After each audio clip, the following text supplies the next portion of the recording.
Good morning, my dear brothers and sisters.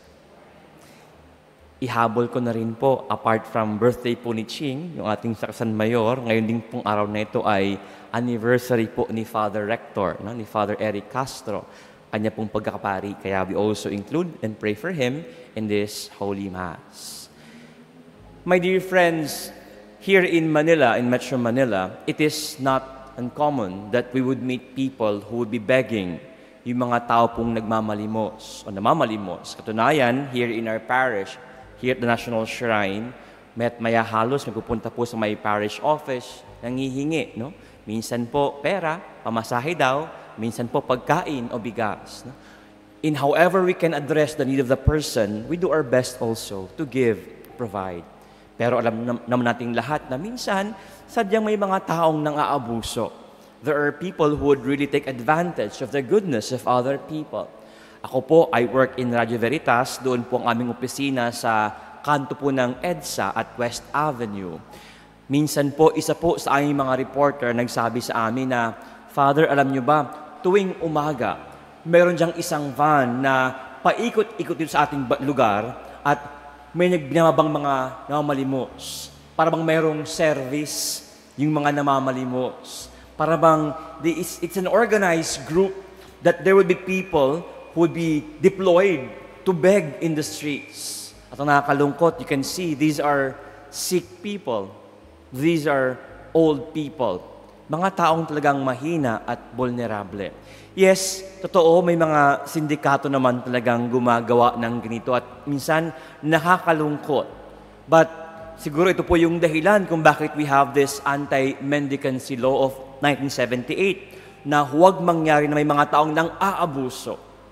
But considering ourselves and putting ourselves in the shoes of these people who are in need, talagang desperado talaga. Walang makain, maipakain sa anak. Wala pong pera at halos walang matulugan. We would do anything in our power to be able to provide for ourselves and for our family, including begging. Siguro po, you have met people na talaga namang makulit, kumakatok po sa inyong bintana pag kayo nagdadrive or while you're in the street, nangihingi po ng pera, pangkain lang daw. And indeed, when we give to people, even though sometimes we have this suspicion, baka ito'y member ng sindikato, may you also remember that when we give to people, we do not just give money or food or things. In truth, when we share and give to people, even though we do not know them, we actually share hope. Imagine po ninyo ang inyong sarili when you are at the receiving end of a person who gives to you, when you do not even know them, as what the gospel says. You haven't done anything good to them, and yet they give something to you. You come to receive also hope.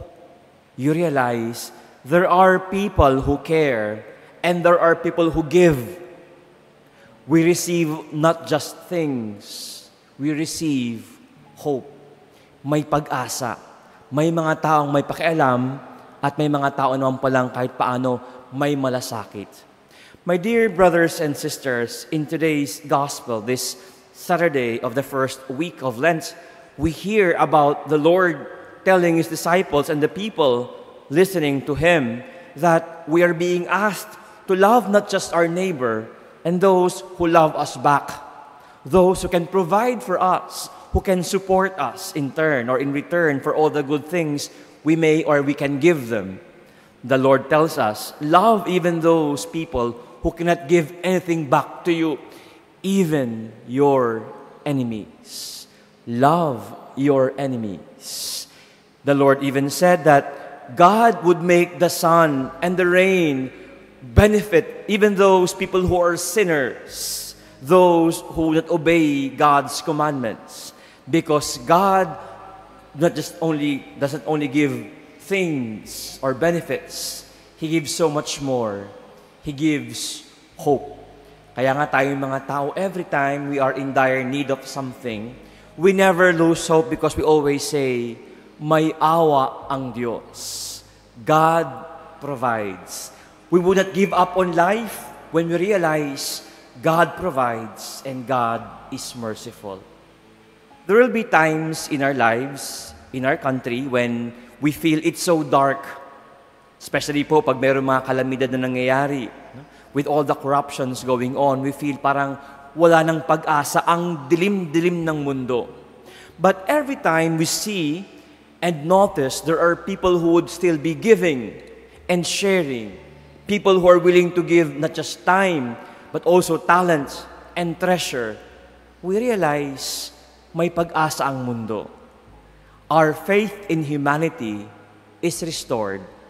Light fills us up, and darkness goes away.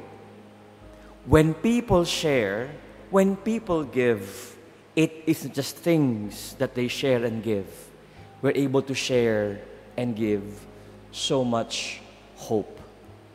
My dear friends, in times when we feel the world has become so dark and hopeless, siguro po maganda, we start to spread light from within, from ourselves. In our small and little ways, we can share and we give hope. Ito po ang ginagawa ng Diyos sa atin.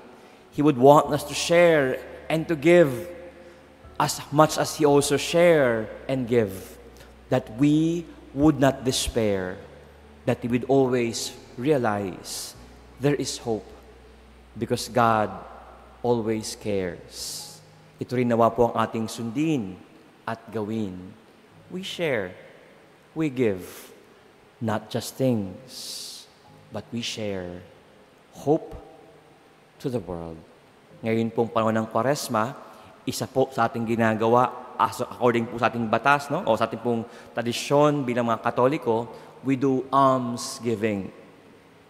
Ito pong panahon po ng Kwaresma, it's a season of hope because we would be giving and sharing to people.